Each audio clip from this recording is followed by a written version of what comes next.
Primeiro livro dos Reis, capítulo 15, dos versículos 1 ao 32. No 18º ano do reinado de Jeroboão, filho de Nebate, Abias começou a reinar sobre Judá. Ele reinou 3 anos em Jerusalém. A mãe dele se chamava Maaca e era filha de Absalão. Abias andou em todos os pecados que seu pai havia cometido antes dele. E o seu coração não foi fiel ao Senhor seu Deus, como havia sido fiel o coração de Davi, seu pai.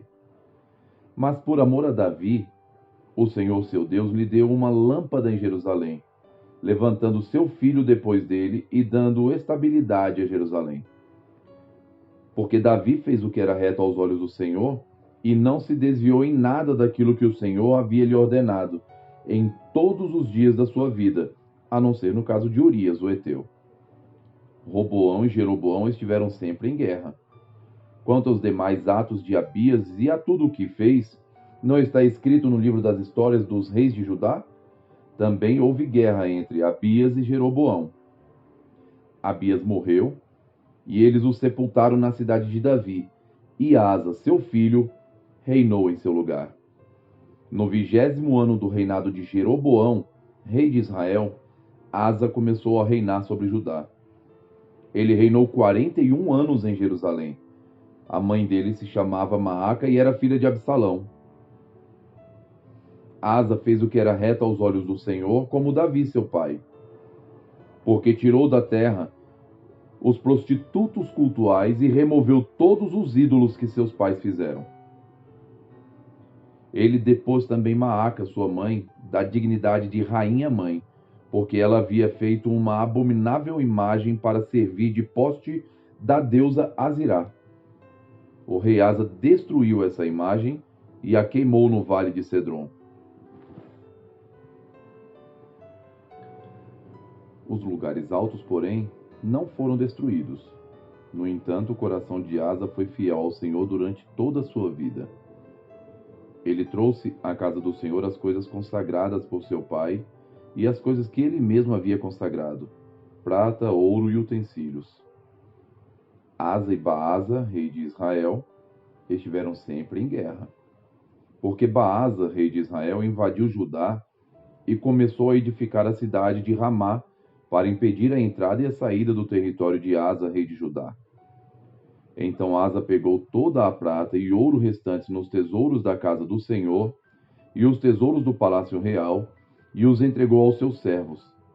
E o rei Asa os enviou a Ben-Hadad, filho de Tabrimon, filho de Ezion, rei da Síria, que morava em Damasco, dizendo: que haja uma aliança entre mim e você, como houve entre o meu pai e o seu pai. Eis que estou lhe enviando um presente, prata e ouro. Vá e anule a sua aliança com Baasa, rei de Israel, para que ele se retire do meu território. Ben-Hadad deu ouvidos ao rei Asa e enviou os capitães dos seus exércitos contra as cidades de Israel. Eles conquistaram Ijon, Dan, Abel-Bet-Maaca e toda a região de Quinerete, com toda a terra de Naphtali. Quando Baasa soube disso, deixou de edificar Ramá e ficou em Tirza.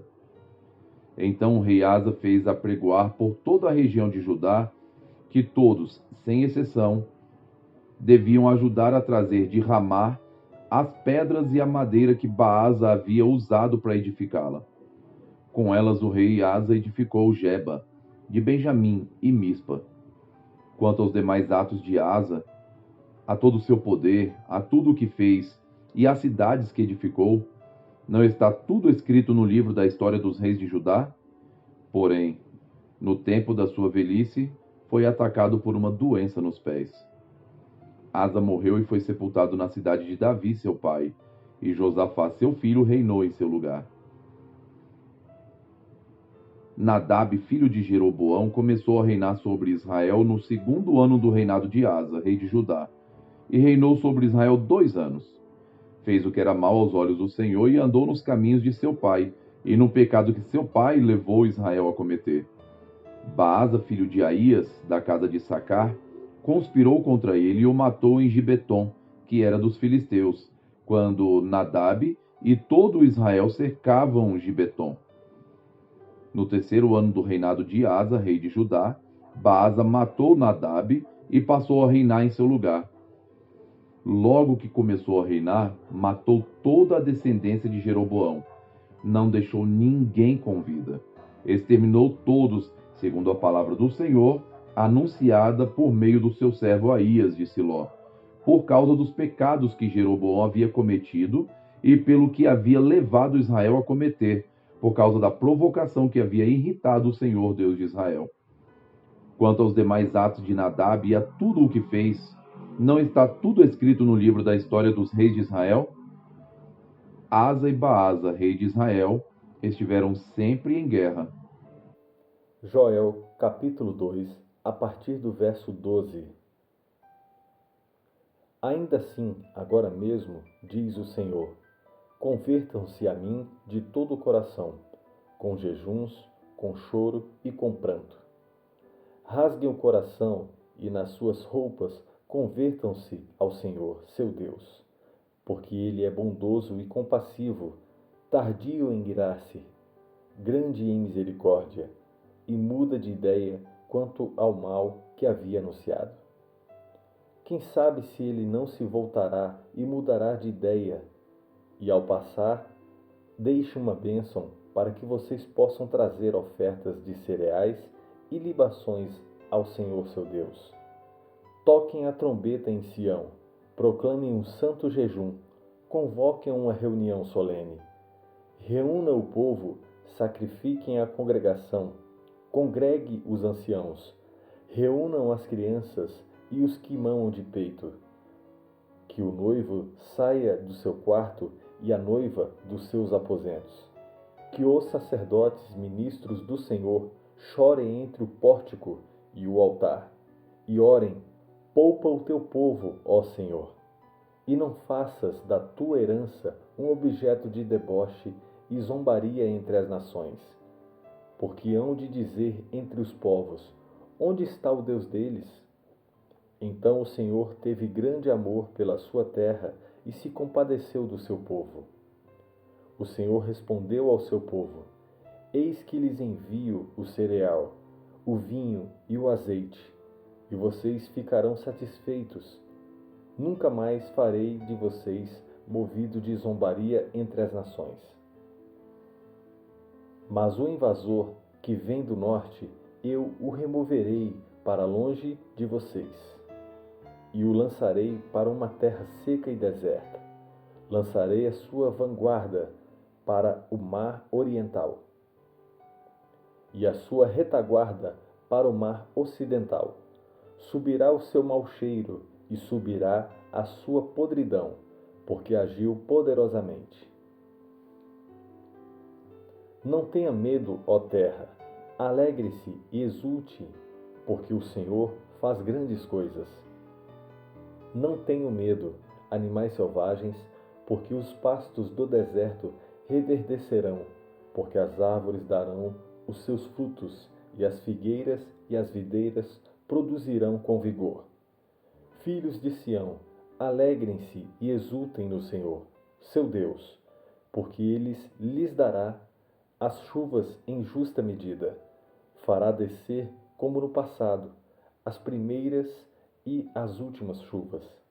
As eiras se encherão de trigo, e os lagares transbordarão de vinho e de azeite. Restituirei os anos que foram consumidos pelos gafanhotos, o migrador, o devorador e o destruidor, o meu grande exército que enviei contra vocês. Vocês terão comida em abundância e ficarão satisfeitos, e louvarão o nome do Senhor, seu Deus, que fez maravilhas em favor de vocês, e nunca mais o meu povo será envergonhado. Vocês saberão que eu estou no meio de Israel, e que eu sou o Senhor, o Deus de vocês, e que não há outro, e nunca mais o meu povo será envergonhado. E acontecerá depois disso, que derramarei do meu espírito sobre toda a humanidade. Os filhos e as filhas de vocês profetizarão. Os seus velhos sonharão, e os seus jovens terão visões. Até sobre os servos e sobre as servas derramarei o meu espírito naqueles dias. Mostrarei prodígios no céu e na terra, sangue, fogo e colunas de fumaça.